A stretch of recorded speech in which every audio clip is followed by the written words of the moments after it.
quote in mind, let us start our today's session. Good evening, everyone. My name is Vignya Diamond, and I am a student at AU School of International Business. I will guide you through the agenda and proceedings for today's event. A warm welcome to the speaker, guests, and attendees. Thank you for joining us today. Let's make the most of this occasion to engage and make meaningful connections. So before we begin, let us all introduce ourselves.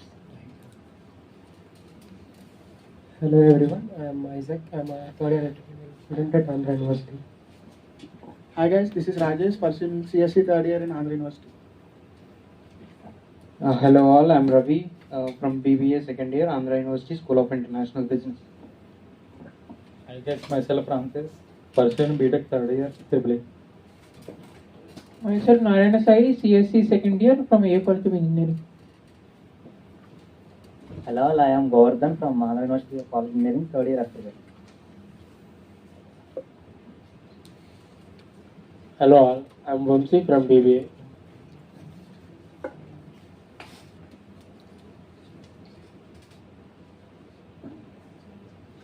And hello to everyone, this is Ranjit Kumar, BBA Logistics, second year. Hello guys, this is Vikas from BBA Logistics second year from Dr. V.S. Krishna Degree and PG College. Hello guys, this is Shravya. I am BBA Logistics second year from Krishna College. Hello friends, this is Vamsi from Dr. V.S. Krishna College, BBA second year. Thank you. Hello everyone, this is Jirani from Dr. V.S. Government Degree College from BBA Logistics. Hello, I'm Gurupatla. I'm a volunteer in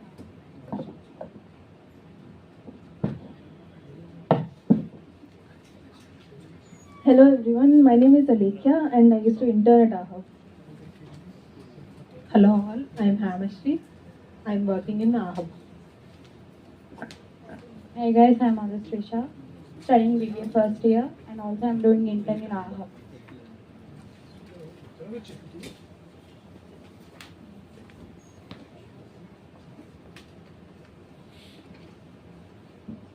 Hi, I'm Mankanta. I'm from Anits. I am Ruchita from Anits.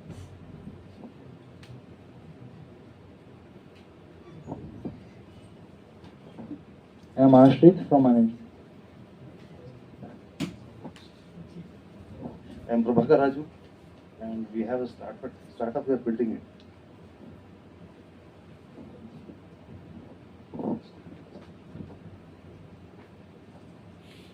Hi, I'm Prapan.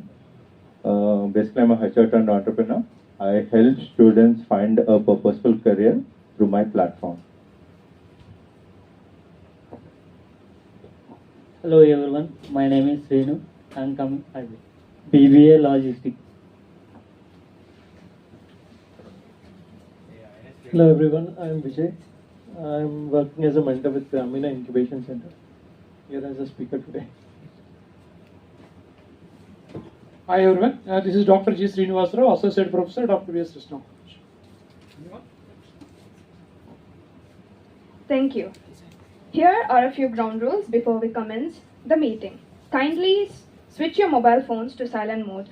We request that you refrain from entering or exiting the session while the speaker is delivering their presentation. Please wait until the speaker concludes their session.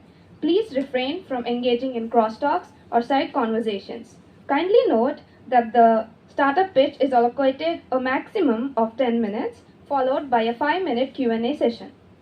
We kindly ask all presentators to adhere to the allocated time to ensure a smooth flow of the event. We request that audience members reserve their questions for the designated Q&A session. With that, let us begin our Startup Saturday event. The primary objective of Startup Saturday is to inspire, motivate, and provide valuable assistance to founders. We aim to foster a supportive environment where insightful comments and helpful advice are shared among participants. Together, let us work towards nurturing innovative ideas and fostering entrepreneurial development.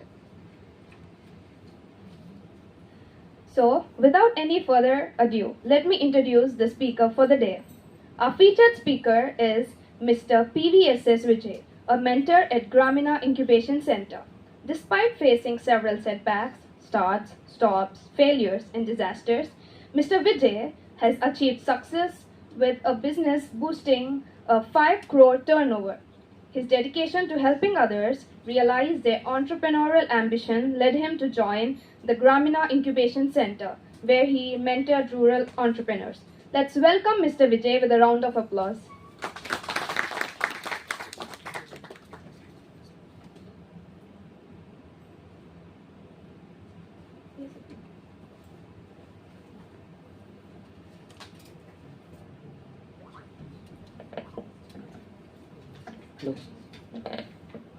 So, very good afternoon to all of you.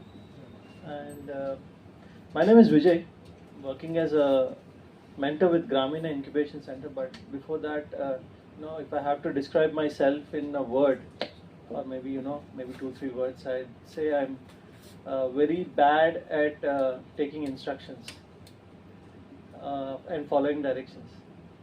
So that's how I've been working all my life. People used to say that you're good for doing a job. Do your job. People in business need to be sharp. Need to have they need to be cutthroat. If that's the word. A lot of people used to tell me like, money doesn't have smell. Somebody who's my role model in business used to tell me, what did he mean by money not having smell? Like the work that you do, whatever work you do, you still earn money, right? The money doesn't have smell, but the money does have color. Yeah, what is the color that money has? Anything? Anyone? Black and white. So that's where I set out. I wanted to do something, in a way which can be genuine. Can we be honest in a business? It's I think most of you are from School of Business. I think you will be able to tell me. So I didn't attend any School of Business, so I thought, let me try that out, experiment in life. So I started out my business like that. And like she has said, number of disasters, lot of failures. So finally having my own company, which I set up with my own PF money. I worked for a few years, and with that money I've set up. Now it's worth 5 crores. So that's a kind of a start. So I'm still, it's still a journey, but it's about 8 years old now. So still looking forward. Yeah.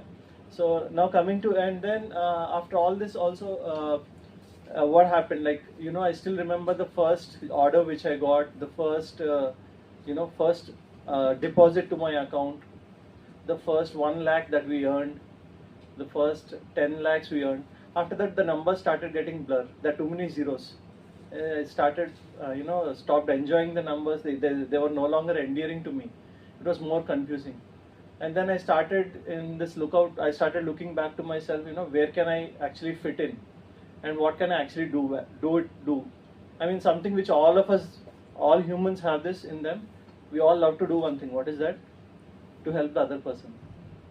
So I wanted to do that, and BCT and Grameena Incubation Center gave me that opportunity to work as a mentor, and they felt that my experience as an entrepreneur will be useful for mentoring other rural entrepreneurs.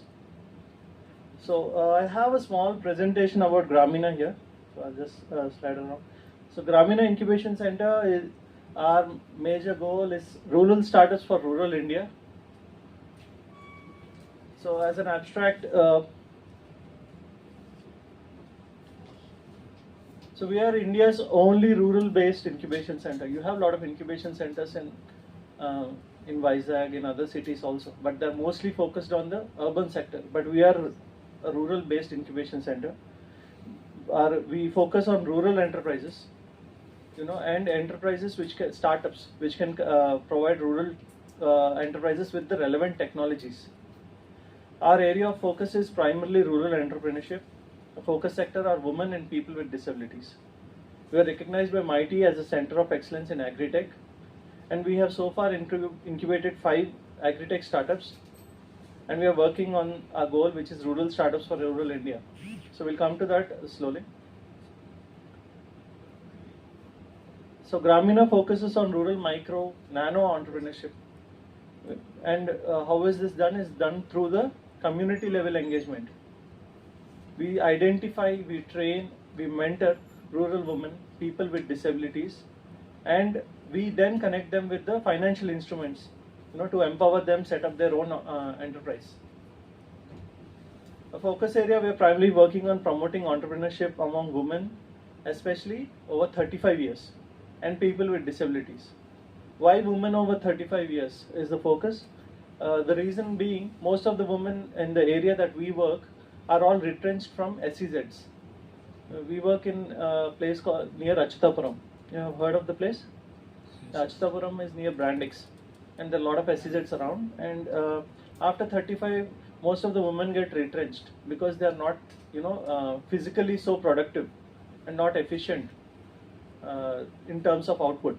So they get retrenched, and also there are health concerns, related to pollution. And after 35 years, once they have left their job, they've been removed from their jobs, they are left with no skill set, and they're not left with any source of income, because they join in these factories at the age of 16 to 18. So they don't learn agriculture, and by the end of 35 years, they don't have agriculture skills, animal husbandry skills, which is the primary bread, the primary source of employment in rural places. They either have to look after their animals or they have to do farming, and they are left with neither of the skill. So GIC's vision is to promote sustainable development of entrepreneurs from such marginalized sectors, and we are working towards strengthening such women-led businesses. It's done through training, mentoring, and financial assistance. And we have a vision to transform rural and tribal regions of North Andhra in a manner that all people are gainfully employed. The mission, you can read over there, it's to promote a culture of entrepreneurship among people in the rural and tribal areas. And it's done using BCT's extensive reach. BCT is Bhagavatullah Charitable Trust. It's an organization with over 46 years of experience in more than 200 villages.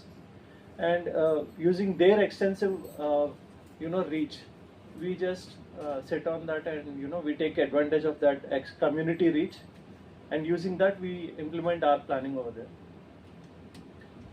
So you have all heard about incubation centers, right?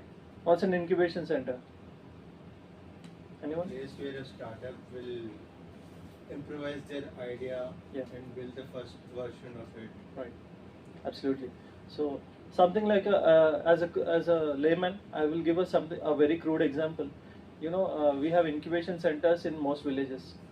They are used for hatching eggs. Okay. What does an incubation center do is it creates the right kind of temperature, a suitable, safe environment for the egg to hatch. Right. So that's what we also do. Right. That's what an incubation center also does. It handholds the startup, provides that kind of environment, the inputs that it needs, and then ensure that it grows into a plump chick. So we do something different here, not just with startups. We also work with rural entrepreneurs, like I have already mentioned. So it's a two-pronged way of work that we have. Is one, we work with rural startups who work in rural areas on rural technologies, and also we work with rural entrepreneurs. So we have a methodology, like how it is organized is we conduct exploratory meetings in villages. A number of meetings are conducted. We identify rural entrepreneurs. Like this is the first part which I'm talking about is rural entrepreneurship. We identify rural entrepreneurs, people with the kind of ideology of how they are interested in entrepreneurship, and then we have a selection process. Then we help them establish their own business by providing them with the mentoring and training, and then finally incubation. So here, that's what is here. So I just don't have to explain it. I think you can look at the visual.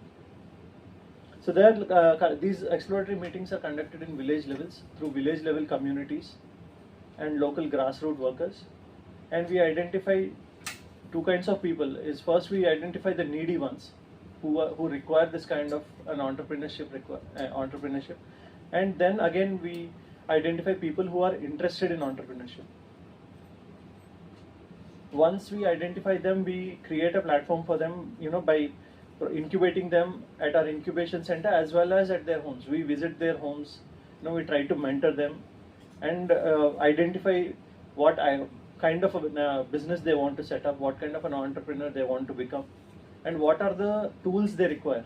Do they require some kind of a skill training? Do they require financial assistance? Do they require some kind of technical know-how of how to operate their business?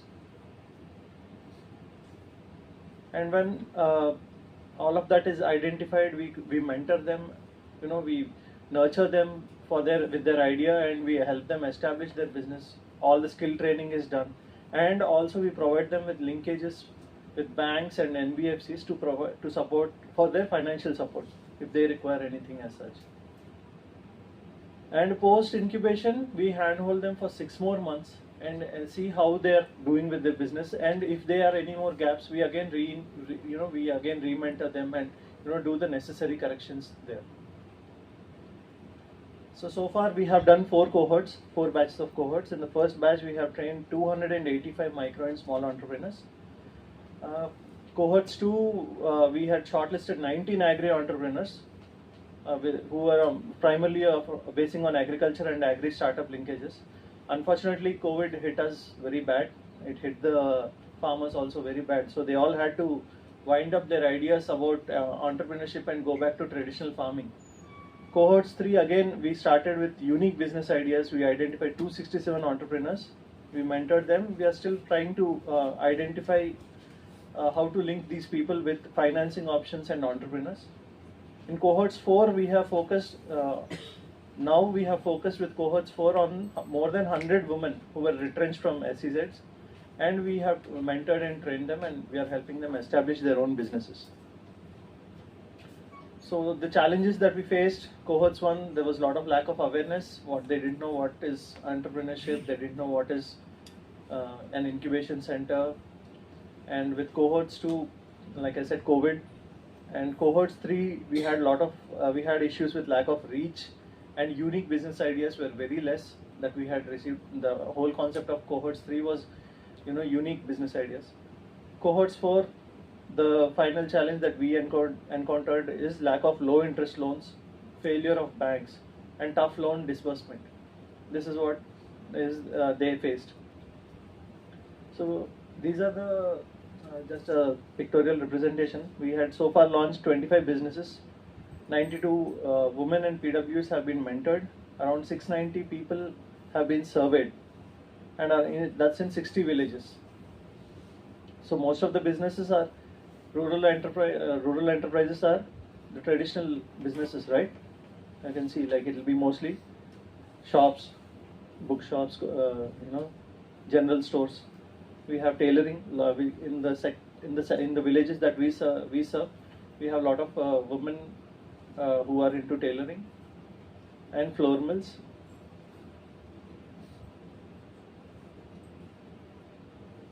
So before we come to this slide, I will just skip that slide and I will come back there again. Some of the challenges that we had discussed, so we just can't leave those as challenges. So we try to resolve them using the following linkages. Like one of the for the cohorts 4, we had a challenge with financial linkages, low interest loans and loan disbursement. So what we did was we partnered with an organization, a social organization called Rangde, and who takes care of all the loan assessment, collection, the security and monitoring. And NBFCs offer a very high interest rate high interest rate for people other than banks. But here we have got it for a lower price than what banks offer to public. So that was a win-win for both us as well as the entrepreneur, where they're getting a loan at a simple interest. We also have partnered with Merabills. Merabills is a very simple, I should say, very easy accounting application which all of us can, utilize for monitoring our day-to-day expenditures. So Merabills is a very simple cloud-based. It's completely cloud-based, and it can work in offline mode as well. So using that, we have started implementing training for them on accounting. Because the moment you start having financial literacy, because most of us lack it during our schooling as well as our in our homes also, financial literacy is something which is not taught to us. We feel that financial literacy is very important, and the day they start understanding how much they are earning and how much they are spending, they start to understand their business better. So we have started training them on this. Tata AIG, Young Indians, Busy World, they are all assisting us in different ways. So I'll just come back. So some challenges that we were talking about in rural entrepreneurship. What we face, I'll just highlight two of them here. One was tech adoption, the adoption for technology. It is very low. People are very, what should we say, very stubborn not to accept technology. They don't want to accept technology because it is something that they don't know. So there have been challenges with technology adoption. Like I have said already, financial linkages was another big challenge in setting up rural enterprises. So just a brief about the kind of startups we have incubated. We have incubated 6 startups: Transity Digital Solutions, TraceX Technologies, Temperate Technologies, Intech Harness, Smarkato, Rukat. All of them are, of these, 4 of them are agri-tech. The other 2 are Kirana aggregators. Of these, the 4 graduated ones are Transity, TraceX, Temperate, and Intech Harness. Like in a brief to tell about them, Transity is into they have developed a SaaS-based platform, for an end-to-end, from seed to fork, and it's kind of like a big basket kind of an application. You have your own startup, and you have an FPO. You can just take up their software and implement it for yourselves. TraceX is into blockchain technology, and they monitor the entire crop cycle, and they will give the right time for the harvesting, and what is the carbon footprint also is being monitored. Temperate is into development of low-cost cold storage solutions, and they are also awaiting a patent of their product. They have introduced something called dew point cooling technology. Intech Harness is a IoT-based pump controller. They are also awaiting a patent for their product. What does a pump controller do? Generally, it regulates the flow of water to the farms, to the fields. So this is a more sophisticated version of that. So some pictures of the activities that we have done.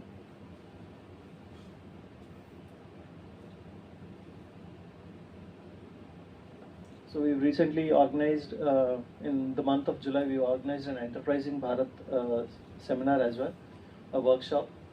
So I'll come to that as well. So that's about the presentation, but I'm not done. Please don't clap. So I just want to finish the presentation, yeah, and come back to a few points that we wanted to talk about. Right. So we did talk about what Grameena is doing and what rural entrepreneurship is about. So I just wanted a few words about, what kind of rural start, what is, what is, you would have understood what rural entrepreneurship is. It's not rocket science, but do you understand what are the challenges in rural entrepreneurship? If you can, anybody can say one challenge in rural entrepreneurship, apart from what I have told. You mentioned they won't allow technology. They can't change. When you mean technology, are you talking about smartphone, usage of smartphone, or else any application or any infrastructure they don't want? All of them, in a nutshell, all of it. Okay. So some challenges that we observe by working with rural entrepreneurs. There is a social stigma, firstly, about entrepreneurship. It's there. I will not restrict it to rural. It's even there in the urban sector. Fortunately, it's come down a lot in the recent past 5-6 years, thanks to all the startup culture that's growing up. The social stigma is still there in the rural sector. It's both financial as well as cultural. You know, like the people are restricted to a number of businesses. Not everybody wants to do every kind of business. There is a cultural aspect to that. Also, there is a financial linkage to it. Like you do a business, what will happen if you incur a loss? Like we here in the cities are very fortunate that we have our parents to fall back onto, but most of the rural enterprises, they don't have anything to fall back onto except their own homes, right? So that is one major challenge.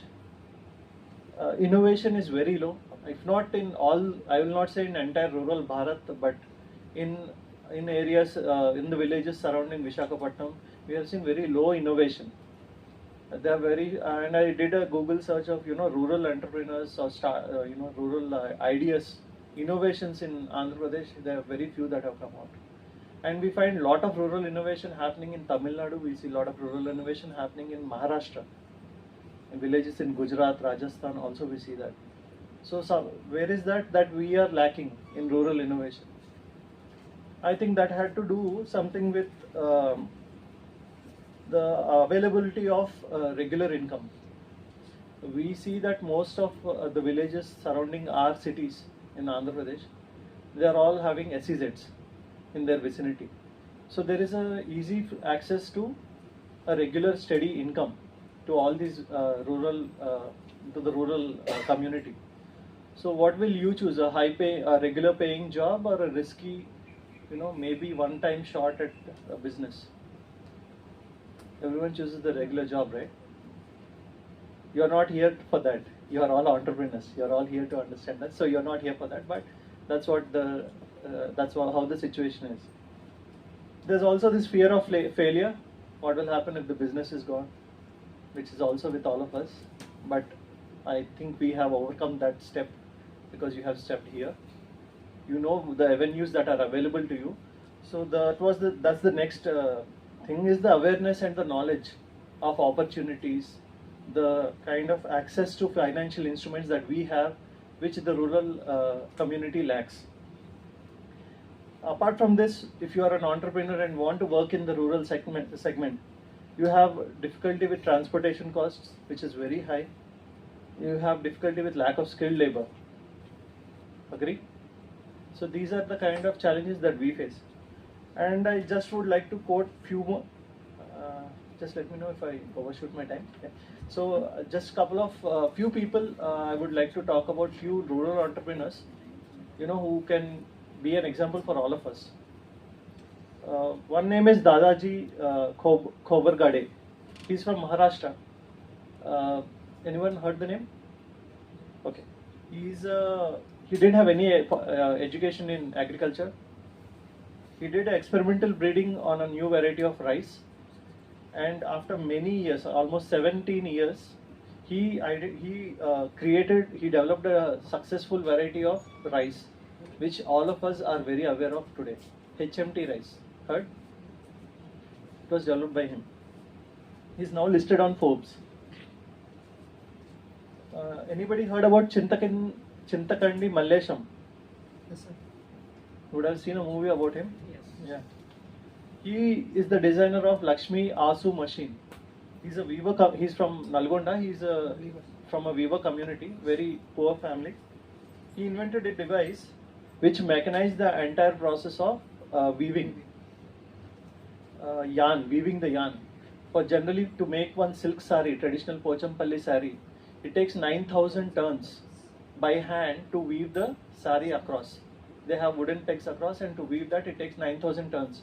He saw the struggle of his mother who was suffering with hand and shoulder pains, and he designed this machine. He didn't do any formal education, any engineering, and he sells his machine for 18,000 rupees. He's a rural entrepreneur. Anybody heard about Kailash Katkar? Kailash Katkar, sorry. Quick Heal Technologies? Anybody heard about Quick Heal antivirus? Yeah. Kailash Katkar is a dropout, 10th dropout. He started working in a calculator repair shop. and slowly he was very good at his technology, and he was very good with his repairs, and he started learning how to repair computers, and he started CAD computers, which now became Quick Heal Technologies. And now he has a workforce of 1200 people under him. One more person, I would say, Nawal Bain Chowdhury. I don't think you would have heard about this name. She's a woman entrepreneur. How much money can one person earn by selling milk? Take your wildest guess. Your wildest guess. 1 year. In 1 year, how much can a woman earn by selling milk? She earned 87.95 lakhs by selling her milk to Amul. She didn't sell it anywhere else. She just sold it to Amul. This is in 2019 to 2020. In 2022, she sold it for 1.15 crores. This is officially on Amul's website. There are more. She has 4 sons. All of them together are working. All of them are working in different software companies. All of them together have not surpassed her income. Anybody heard about Dharampal Gulati? Okay. MDH. Remember? The old man which come when we go to Inox, we see that, yeah, he is Dharampal Gulati, founder of MDH. So I don't think there is any lack of innovation in rural sector. It's just about the implementation. So are there any opportunities in rural in Bharat for entrepreneurs? Our rural population in 2022 is estimated at 64% of India's complete population is in rural India, rural Bharat. 64%. But the world average is 39%. So we are almost at double the population in rural. I see a huge sector of opportunities here, where we have the largest base of customers, and most of them have the similar kind of needs. In entire, you take from north to south, most of their needs are very similar in the rural part. Yeah, in the cities their needs vary, but in the rural part their needs are mostly similar. There are a lot of government initiatives through credit schemes, subsidies for enterprises who are looking to work in rural areas. There's very little competition. The resources are plenty, but they're very underutilized. The need to promote your product is low. You don't have to promote your product so much. Like, contrary to what the belief is, that it is very difficult. If you ask any marketing organization, they will tell you why they will not focus on rural areas is because the marketing is very difficult in those areas. The penetration is very difficult. But the reason is, but if your product is really worth it and you are working out of a rural setup, you don't have to promote your product. You take any industry which is based out in the rural areas, they have their market set in the rural area itself. Whatever they earn out of the cities is a surplus. So I think that's about that from me. Yeah. Thank you so much. If you have any questions, you'd like to ask me. May not be able to tell you much about the technical jargon, but yeah, please. How can an individual facilitate? Yeah, first hand.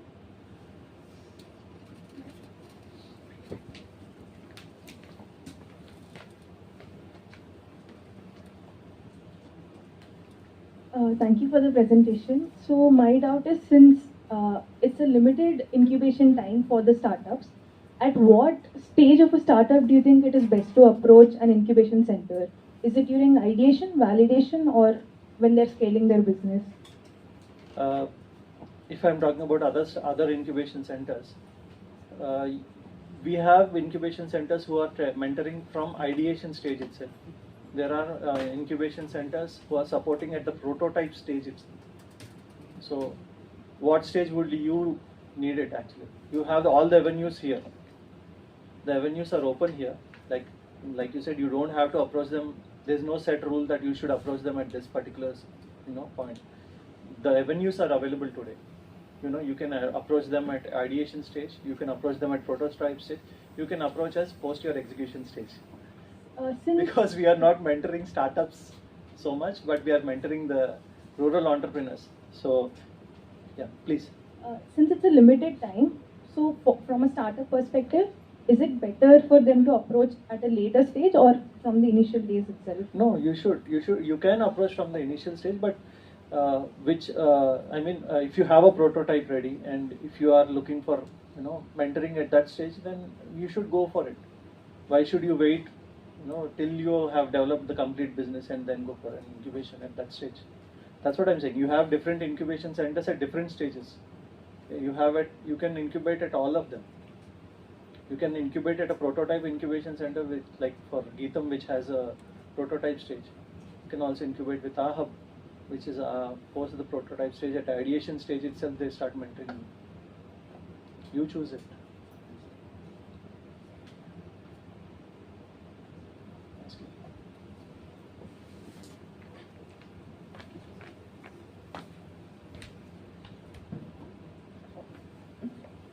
How can I add value as an individual for one of your startups, say for example from the rural body, and how often can we be in connect with them and add value from our experiences? Is the first one. Okay. If yours is a HR startup, right? You're into HR. It's mostly into educational, fixing education. Okay. And then later point it would be in HR. Right. Okay. Maybe with the training aspects, developing proper training modules, you can assist us with that. You can assist probably you can work with us together, and we can work with them, with the rural entrepreneurs on that aspect, how they can be trained. Okay. So the second one is, what is the difference between a facilitator and a mentor when it comes to incubation from under BCT? Under BCT, we don't have any facilitator. Mm-hmm. I am the mentor. So there is no technical difference over there. Okay. So like I said, I don't know about the technical jargon, but yeah, I'm both facilitator and mentor. Good. My name is Jay. So my question is, you're talking about the jargon and all. Rural entrepreneurship might not be corrupt with all this jargon. Whatever happens organically, naturally. So I'm into training. So how to approach them and make a connect with them. For example, I want to train them into design thinking or conceptual thinking. So what is the process in which we can approach the rural entrepreneurs and impart them the right kind of training, so that we can have the connect, and also will not corrupt them with the technicalities of the jargon of the trade. So the first thing you will need is the language part. You have to the area which you're serving, it has to be in the local language. Your training material and the delivery as well should be that. And you should be able to show them the end result. That you have to show them. You mean what should I say? Adding no insult to that, but a carrot. What is the carrot that they will get at the end of your training? So unless they see that carrot, they're not going to come for it. So like I have said, there is a lot of inhibition towards technology as well as towards change. That is, of course, it's across every human being. There is there, but it's more deep rooted in the rural areas because of the lack of awareness or lack of exposure to the outside world, or should I say that. So that is very less. So you should be able to show them what is the end result, and they have to believe that that will be their end result, not you. You may believe that by doing this training you will become very qualified to get a job, but you should be able to show them that you see so and so person has done this training, he is hired in so and so company, he is so and so from your village, and he earns this much. Like an example I'm saying. So till they see that result, they're not going to come. That's one of the challenges we see with a lot of rural entrepreneurs with us also.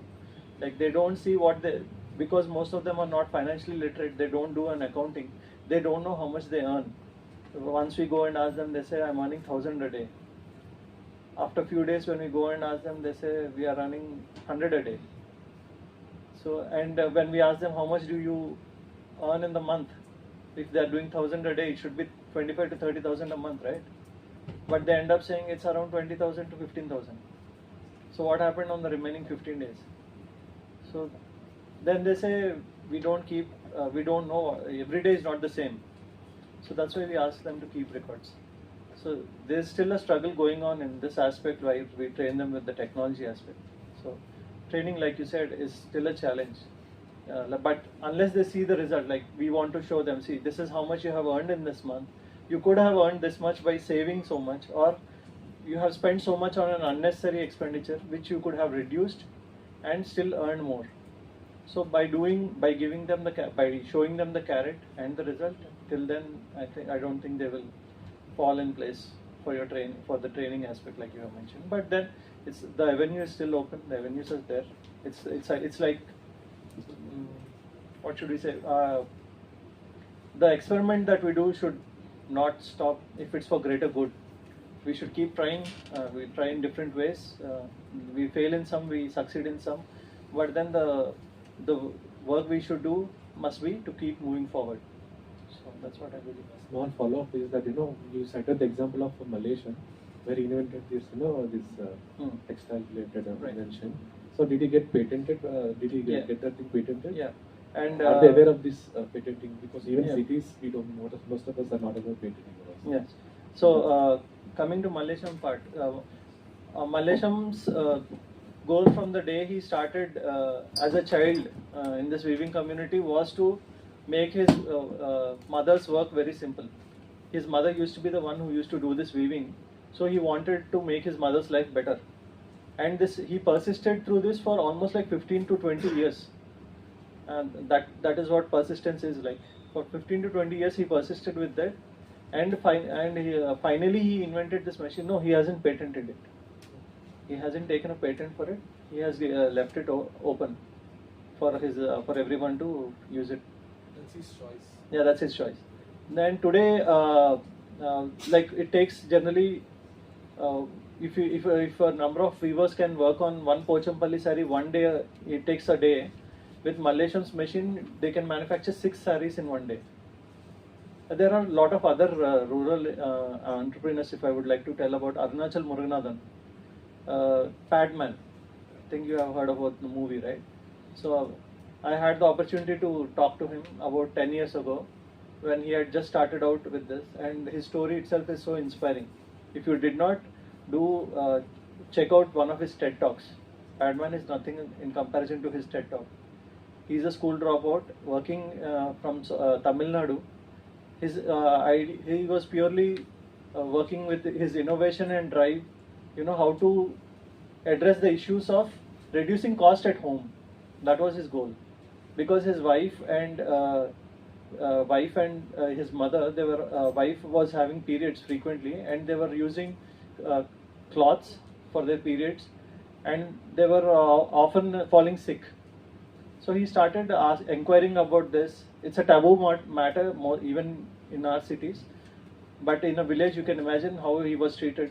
And he slowly started doing this, and he started asking his wife, why don't you buy something from the market?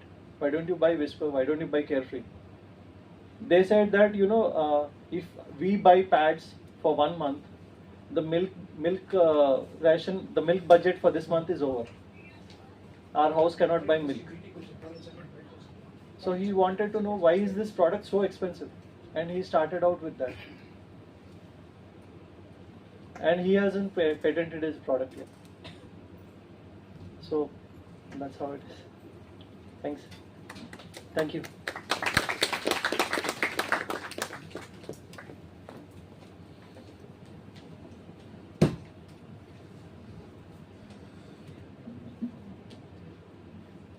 Thank you, sir, for that wonderful session.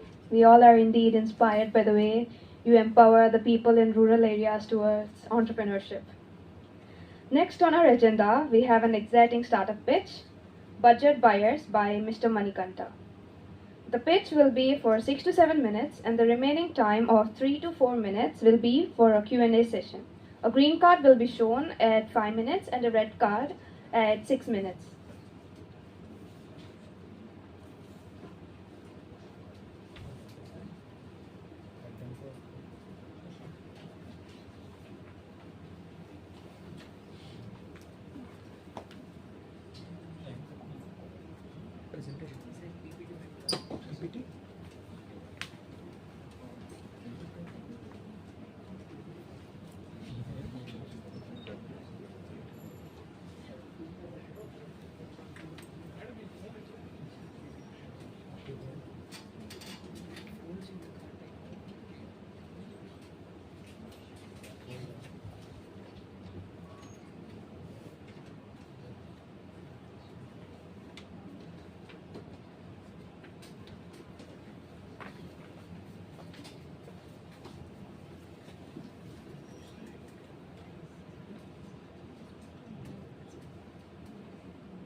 My name is Manikanta.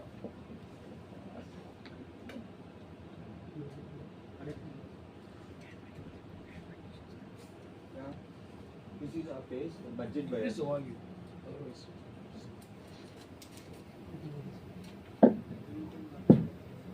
Okay, let me introduce myself. My name is Manikanta. I'm here to give a presentation about our website, Budget Buyers. Budget Buyers, it is a replica of our, it is an American-based company. Budget Buyers, we are going to sell the products which were not useful for our seniors and further studies. We can see all these products like aprons, textbooks, chart holders. We are going to use for only one semester. Pretty useless, right? We buy each pair of aprons for 500 and textbooks like 250, chart holders at 400 something. We are providing a platform to buy and sell items on our page where seniors can upload their products and juniors can buy them. Next, you can see a contact form where you can contact us, or you can buy or sell items, or any changes you can mention them, or to add any new products. We have added an option to add new items. And next,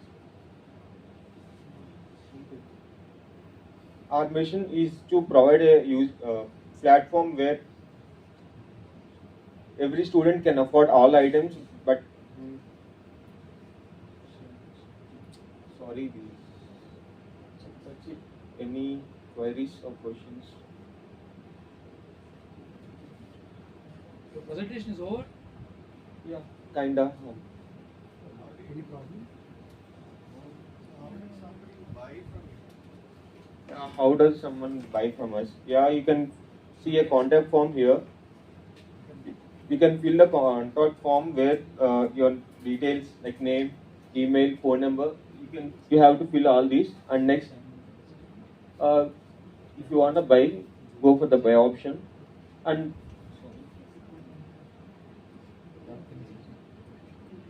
mention the product you want to buy, or if the product is in the list, yeah, right here.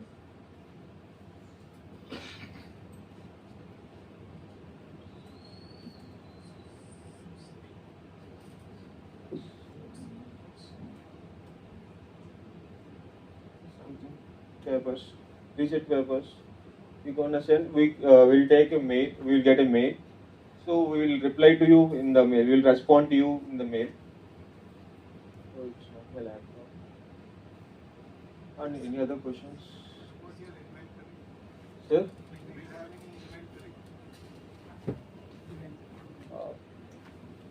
At present, we don't have it.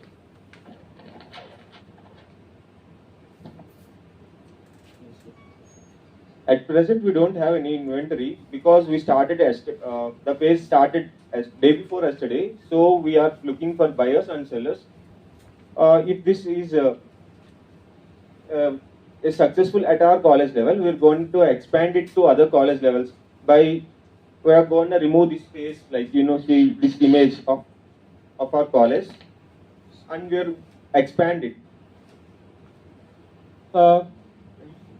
We'll make this page. We're going to remove this our page icon and our college icon, and we're going to add new features like our buyers and sellers experience. This we'll make that our home page. When it is a successful hit, and we're going to add a new feature with for colleges. We'll add a list where you can select college, so you can buy from that particular college. For now, this website is only available for Anix.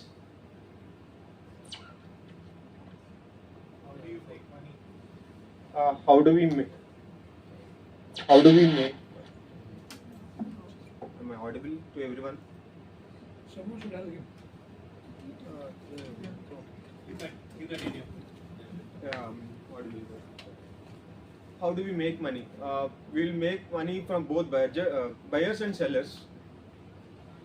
From sellers, we will take a particular amount. For all these goods are at a cheap price, so we are going to take only 20 rupees for each product for now. And because we are like what? Because we are putting their products in our website, so we are showcasing their products, so we are going to take money from them. And next, we are going to take from sellers too. So because they are buying products at a lower price, at like you see at 50%. So we are going to take same amount of money, like or extra 10%. Total of 20%, 20 rupees from the buyers, 24 rupees from the sellers, and 30 rupees from the buyers. So total of 50 rupees we are going to take for each product. How did you come up with this idea? So we all faced a big issue with aprons. See here, chart holders and drafters became big issue in my 1-2. So I have a lot of friends in other colleges. I have taken from them, but I have seen this same issue from my friends too. So we came up with the idea. So, say example for the product of chart holder. Yeah. So it's a one-time purchase. Say for example, if I'm a student, I'll be joining in first year, and my need would be for the first 2 months I'll purchase. So then I may not be looking for any chart holder. So did you do a research like how can you make it available? I mean, how can you make it sell it for overall the academic year? Any ideas on that? Yeah, for every academic year we have 2 semesters, right? Yes. One semester for chart holders is useful for mechanical branches, and the second semester it is useful for the IT and CSE departments. So first year for the first semester, chart holders will be taken by the mechanical students, and the beginning of the second semesters, the same guys can update the same product in our base, and we can sell that same product to the CST departments or IT departments. What about the qualities that you're gonna? How do you make sure the quality? Because already second cell, third cell. If it's fourth cell, it's going to be the best. Yeah, we are not made. We doesn't even look the product. Both buyers and sellers make the contact. We just provide the details of seller to the buyer and buyer details to the seller. So we don't even look the product. They decide and they buy it. So you're saying that you don't moderate what are the products that are put up on your site? Yeah, we moderate this. So that is why we are having the list here. Yeah, I will add some item in any other and sell some. Who's moderating? Add items in any other. We put it up for sale. will get an email, right? We'll moderate everything. Yeah. I mean, I will write that I'm selling a book. Okay. I will put up something else for sale. Okay. Who will take care of the logistics support? Maybe it is second place in your college only. We have started 2 days back. Currently, me and the girl sitting back there, we are maintaining everything. Sir is asking about rightly quality as per parameter and all. You need to design a policy also for that. Yeah, we are now writing the terms and conditions, everything. Yeah, we are coming up with all the terms and conditions. So, right. Still it is in testing phase, right? Yes, sir. For the testing phase, we have launched it 2 days back. 2 days back? Yeah, 2 days back. For our some project expo event, we just launched this. For testing phase. Are you the main person or the girl is the main person who actually came up with this idea? She. Can you ask her to come? Yeah. No, please don't do the controlling of who gets to come. No. The point is recently I have observed the same idea being already in the hackathons. So I'm trying to understand why students are focusing on this particular idea. That nothing much. Yeah. So during the break we can ask. Yeah. I understood. So the question you have asked. Thank you.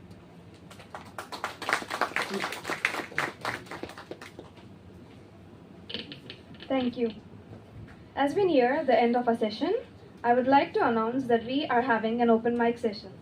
This is an opportunity for all members of the audience to share their innovative ideas and thoughts. We welcome anyone with ideas to step forward and contribute to the discussion. However, I kindly remind everyone to maintain a respectful environment during this session. Let's ensure that those expressing their ideas feel supported and encouraged. Constructive feedback that fosters confidence and growth is greatly appreciated. The floor is open to you all.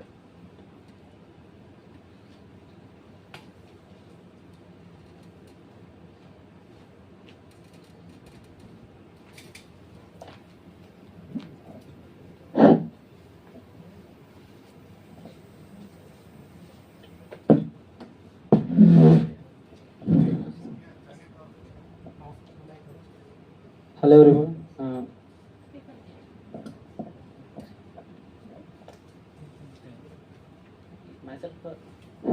Myself was Ashwant, and I have an own skill. I have ideology thinking, and actually I was an enthusiastic person of writing business concepts and marketing strategies. And recently I traveled a lot. I traveled a lot around the south states of studying of the market of what are the loops on the business concepts like we are running. So first of all, I concentrated on lots of concepts, but recently I was focused on some food business concepts. And in this food business concept, I was traveled around Vizag market a few weeks, and I noticed some problems, and I wrote and I started writing solutions on those problems. And my concept was this could be called as a limited food restaurants, and it has a food supply chain link. And I was going around to the outside, and I noticed the point. So lots of shop owners didn't giving their shops rents to the food restaurants because of the grease was happening due to the kitchens. So they're not giving the shops to the food restaurants. They only have to give the shops to the showrooms and furniture stores. So I thinking that why won't we set up a restaurant without a kitchen? So this could be a cloud kitchen concept. Everybody should know that, but it has a little bit different. It has a food supply chain link. Like we set up a cloud kitchen in one area, and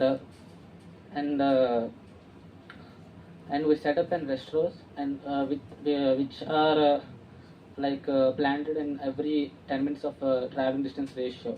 And I call it the cloud kitchen as a mother kitchen, because the mother kitchen was a place which the food was all cooked in one place, like a large quantity of some.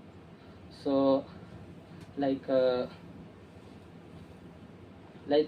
example, I can say that a mother kitchen can be placed in one area, and which are not crowded place, but our restaurants are placed in the crowded places because nowadays not the common people are coming outside to giving orders, like in some places like Pendupti, some kind of places. There are not a rush in the food restaurant nowadays. So I noticed that. So it's a mini stall restaurants. We can set in the places called junctions, and every restaurant branch has its own van to transport the food from the mother kitchen. The vans are fully closed and advertises the restaurant brand to the banners. Like the mother kitchen, it was called a huge place to cook every food items in menu. It was has like a team of master chefs and experienced assistant chefs, like keywords. It was not a franchise. These are all branches, and every restaurant spend more time on kitchen setup. But this idea doesn't need the problem. Like in the place of restaurants, there are not a budget of kitchen setup. So we can only like easily spread the food and restaurants brand to the every locality and gain high brand value. Uh, the limit for restaurants is creating a brand and food trademarks. Like I write a marketing strategy on this idea. Um, how can I say that? Because I only wrote this idea. I didn't create a presentation on this. Like I would like to share this idea. Like it's a food supply chain link, buddy. Just I'm saying that it's food supply chain link, and every restaurant has a travel distance of 10 minutes. If we can consider as an A and B, like A restaurants and B restaurants, C restaurant, and only some few restaurants have the rush in the whole time, and some restaurants are dull in business. So if some restaurants have high orders in the same time, we can transport the food to the supply chain link. Like every restaurant has its own van and own advertising. Like every van has own advertising and always rotating into the market. So anybody has any kind of questions, you can ask. Yeah. Why does, say for example, your case, in your area, there are 2 to 3 restaurants. Yeah. Why do you pick one of them? Like it's a cloud kitchen concept, sir. No, I'm not talking about cloud kitchen. Yeah.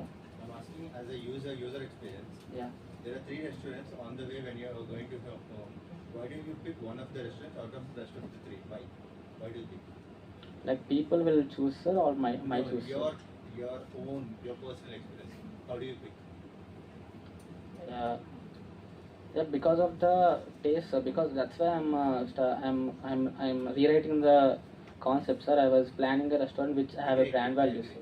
Yeah, which having a brand value and which having a own logo and own brand value. Because lots of restaurants like Jashan restaurants are spreading away, sir.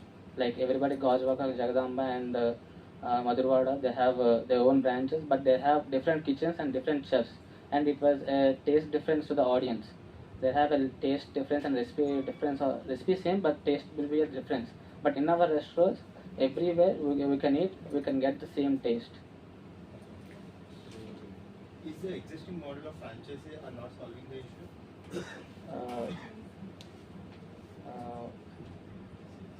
Can you repeat the question, sir? The franchise model, whichever, say for example, there is Red Velvet. Okay. Red Velvet is in somewhere near to Chinwalter or somewhere, Okay. and they started in Madhurwada. Okay. And do you think the franchise model, like they're not maintaining the same quality or same taste? What do you think? No, sir. Just my idea. I wrote for only focusing on the loops in the market. Agree. I Yeah. totally understand. Yeah. But you brought a problem statement from the owners of the space. Yeah. You actually brought Yeah, the loops. The shop owners are giving the opportunity to set up the kitchen. It is their own choice Yeah. that whom they want to give. They're Yeah. picking that the furniture would maintain The kitchen equipment will damage the space in the shops. Sir. Agree. So in this idea, there will be no kitchen in the restaurants. If you have So, fine. The same kind of concept which is there mainly in sweet shops also, but Yeah. so they are Yeah. doing the mother kitchen somewhere and Some restaurant stalls in the centers on like what it is different. It's a food supply chain link. I was quoting food supply chain link. Like when some restaurants like A and B, A, B, C, 3 restaurants are there. Like C was in rush, B was in rush.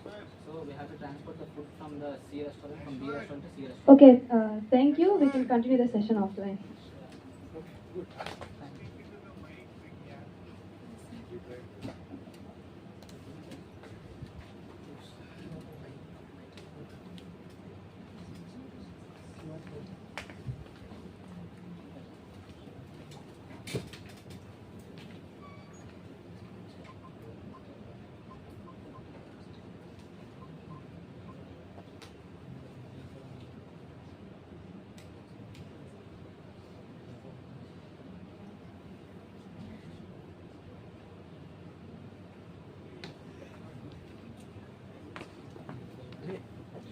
still ask them.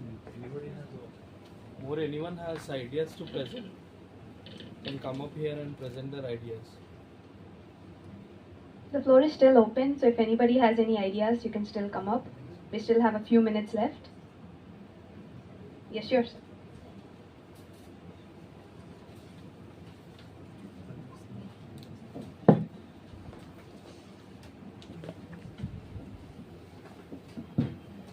Hi. So one idea which I have been thinking about for past few weeks is about the safety. Okay.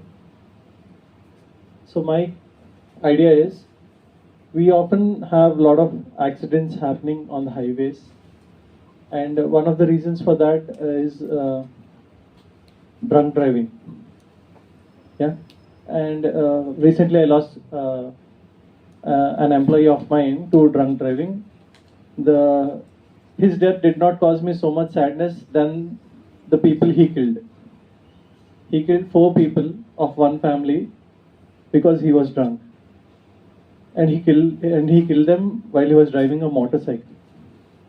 So that took me to this idea where we have a lot of drunk driving checks. We have this happening, but why don't we prevent it at the stage of, when the person is starting a motorcycle or a car?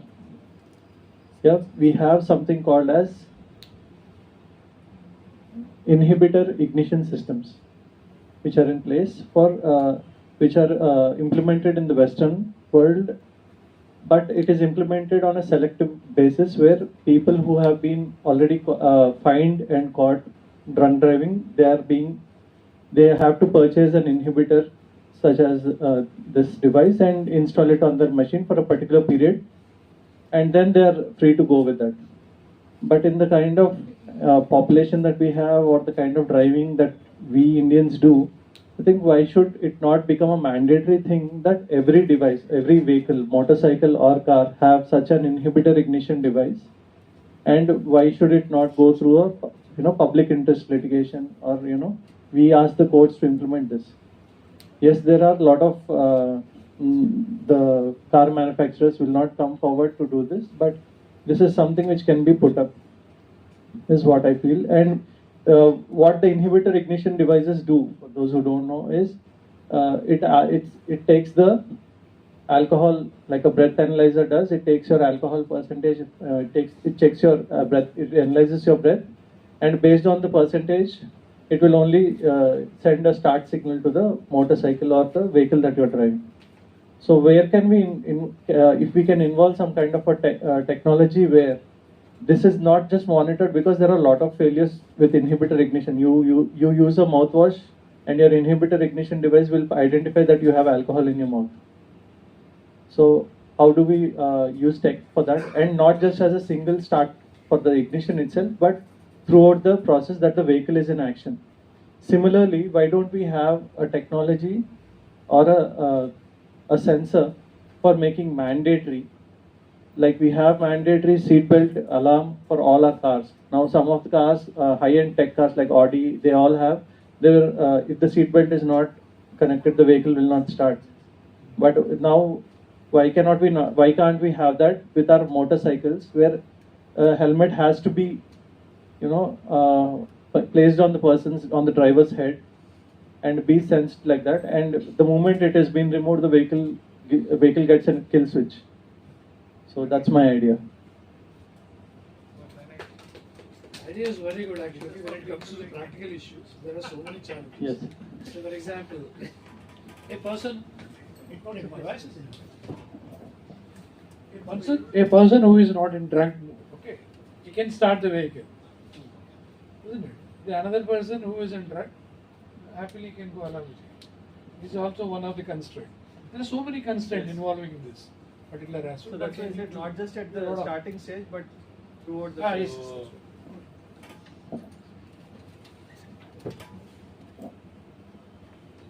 Challenges are many. We need to address all those challenges. These are just my thoughts from listening your idea. So how about implementing technology like using machine learning or artificial intelligence, like when the person is just stepped into the car, so see his eyes, see his facial structure, and after that whether he is the only person who is in the car or not, then testing with the whatever the meter that you mentioned. So that could be slowly driven, and that's how with iterations that need to be developed. And it is not only the technology part, it is also that we need to it's already there actually, the awareness part, but still then people who go for like habits or stress relief or something which we can't monitor on that part. So there are definitely, I mean definitely there is a chances, but with technology we can start somewhere and look forward. Yeah, so this aspect which we did work on it was the person not just it doesn't just do a breath analysis, but actually does a sensory test. You know, like it could be even a small game where the person has to play it and win it. You know, just like a captcha. You know, sometimes Google throws us captcha, identify the bridges in this. Yeah. So something like that, like a visual test, a hearing test, and all these. But this is only possible with a car, but not with the motorcycle. But how? So we're still working on, working out on the ideas on how do we work with a motorcycle, which this can be implemented. You know, there are like sir has mentioned, there are a lot of challenges. Like one person can drive it, switch it on, and give it. But how do we keep analyzing the distance? How do we keep? How do we make sure that the person's helmet is on his head rather than on the side? You know what we have, the side support. So how do we announce this? So yeah, please.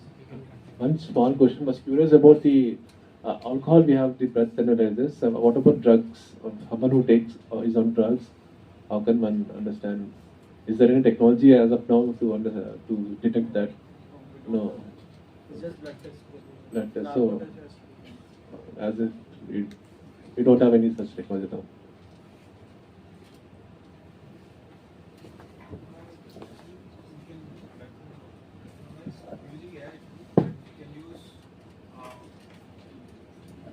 We can constantly monitor the face expressions and the expressions, and if the eyes are closed, we can constantly identify everything using AI. So if breath analysis is taken by person 2 and the car is driven by the person 1, we can face match both and we get a negative and the kill switch.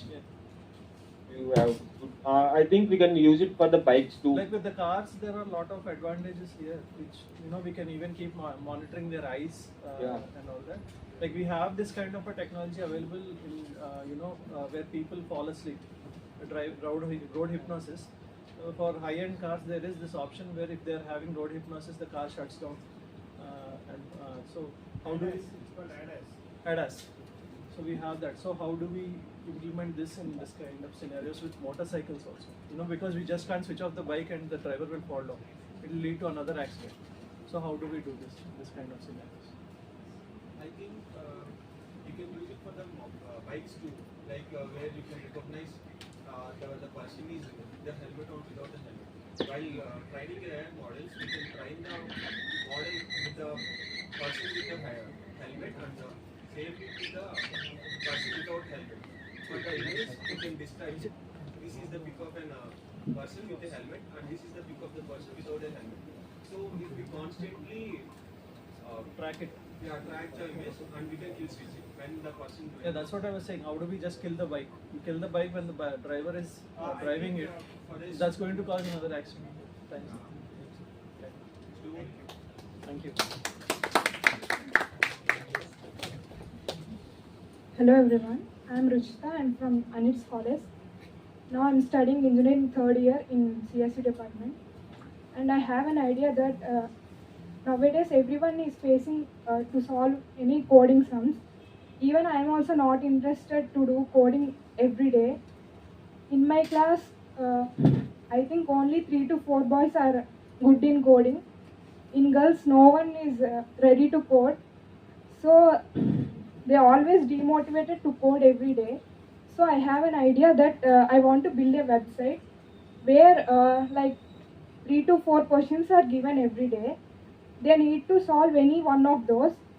the coding questions like easy, like two easy, one medium, and two difficult questions, so that everyone can motivated and do coding every day. In this way, they can implement their coding activities, so that for solving every question, a streak will be added, and in some special cases like special days, then we will be given more than 10 points. That's like, so that they can do coding every day. Any questions?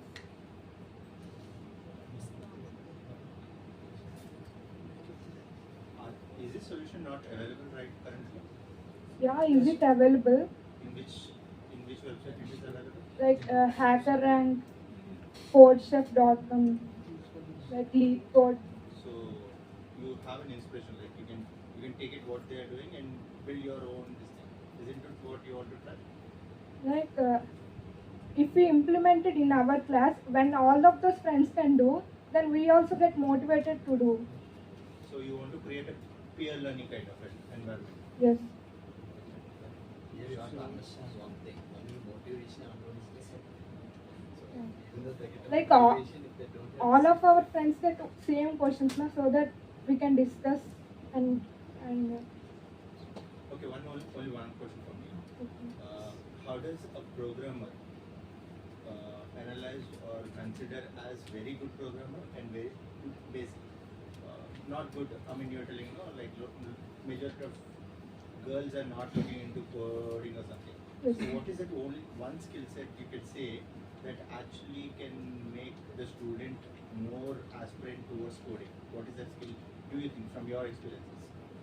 like first I want to learn the concepts first, like water trees, water binary trees, water lists, dictionaries and all. Then start coding. This is your this thing. Yeah. Being an HR, I tried to understand this for almost 8 years, and now I got a solution that people who want to become a very good programmer actually need a skill set of mathematics. They need to be very good at mathematics. Try this once, and then eventually they'll end up becoming a very good programmer down the line. Thank you, sir. Try focusing on mathematics. Okay.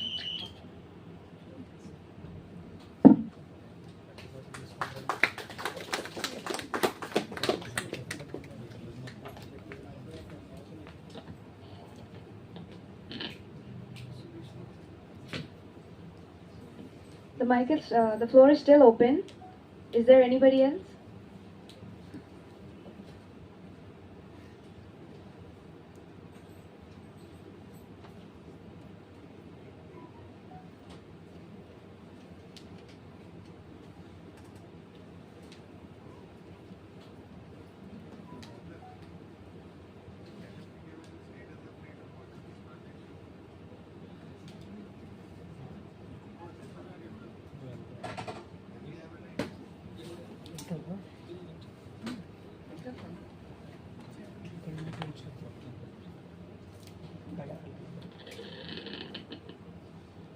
Actually, I don't know if this idea is actually reliable or it would be practical.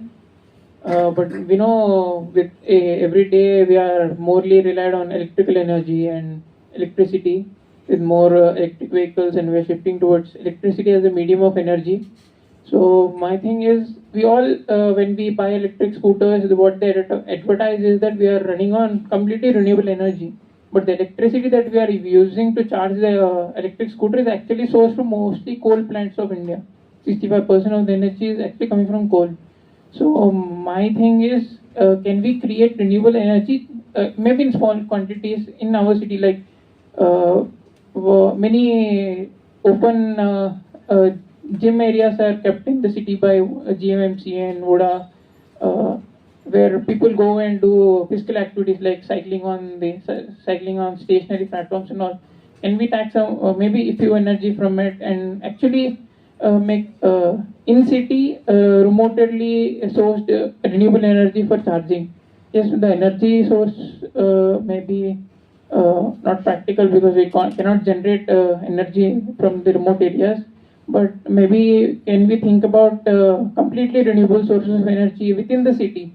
Not maybe in huge quantities, but maybe enough to charge at least one scooty per day, maybe in low levels. That was my idea, but I don't know it is practical or it can really be done or not.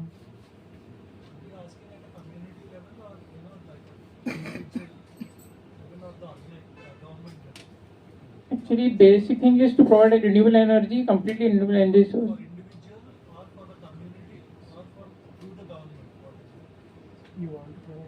Maybe individual and or community. Because that is very government level, I think, because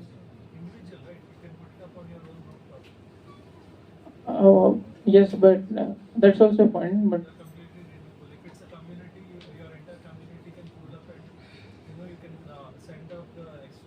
excess power that you generate to the grid. That way your community gets money which will offset the electricity cost that you are using. So that is the other. It's a government level, like we do have like solar power is the only option we are currently using. We are still not with the tidal power, but it requires a lot of space which Port Trust is using. yes, I actually want to discover some other sources, not only solar, but maybe even like I said, public gyms where people use. People maybe have invented ways they can source some energy from when you do cycling in gyms or not. Yeah, dynamo thing. So something like even maybe other sources which are available in cities usually, not only solar, maybe other sources also.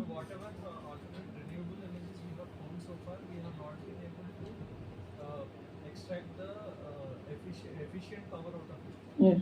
Due to which they are not feasible for daily usage.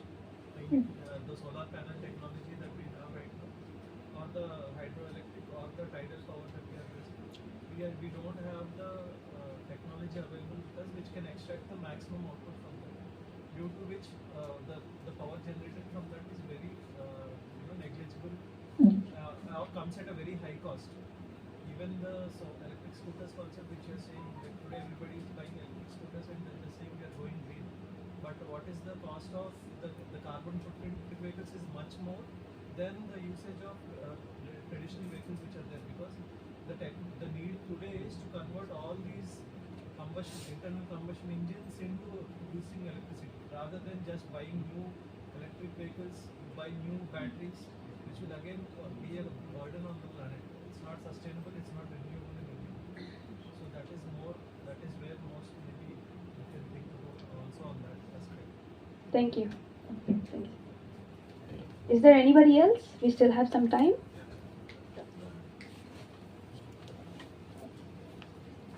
Yeah, I wanted to get some feedback on this idea. I came across this idea while going through the reels. This idea is presented by the kids during the kids innovation challenges something. The idea is, while going to parties, especially females, their drinks get spiked.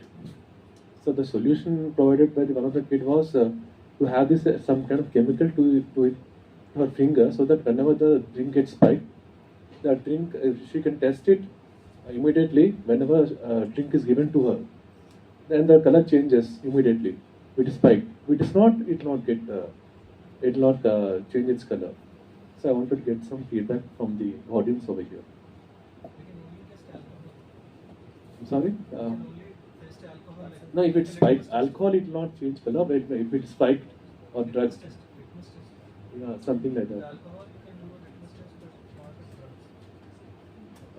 I'm not getting it, sir.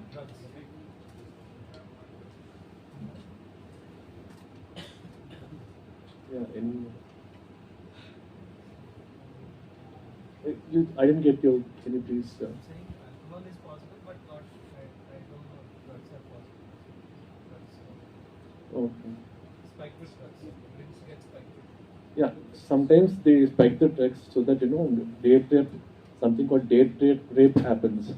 So to prevent that, they would come in. They would know in advance about the spiking, and the color would change. so that they would not consume it and that they would report it.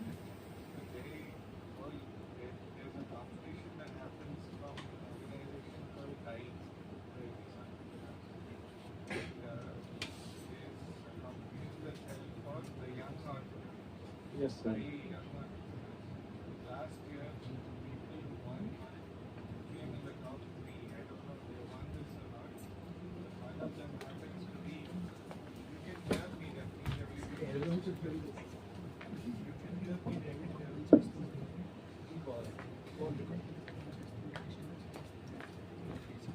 So there is a competition called the Young Entrepreneurs,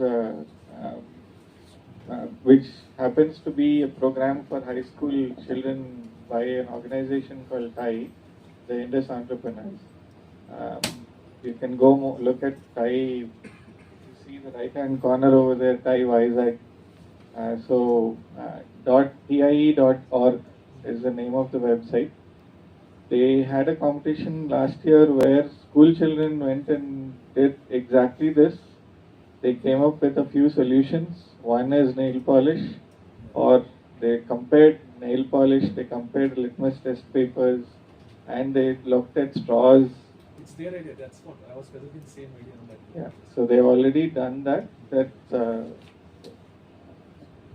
Presenting that you know already, then there is no point. Thank you. Thank you.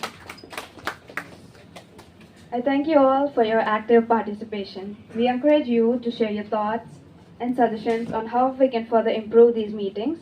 Your feedback is greatly appreciated and will be taken into consideration as we endeavor to make such subsequent gatherings even better.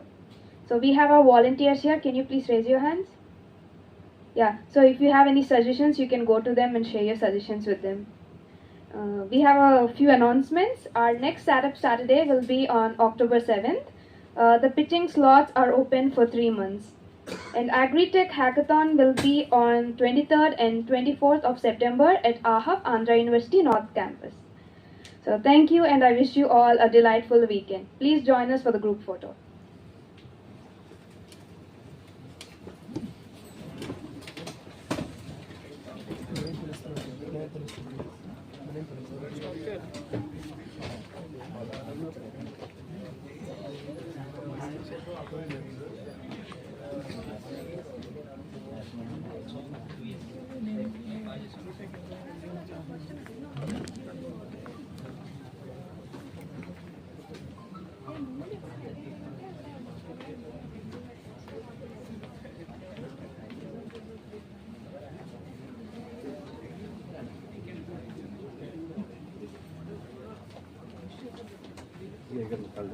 Yeah,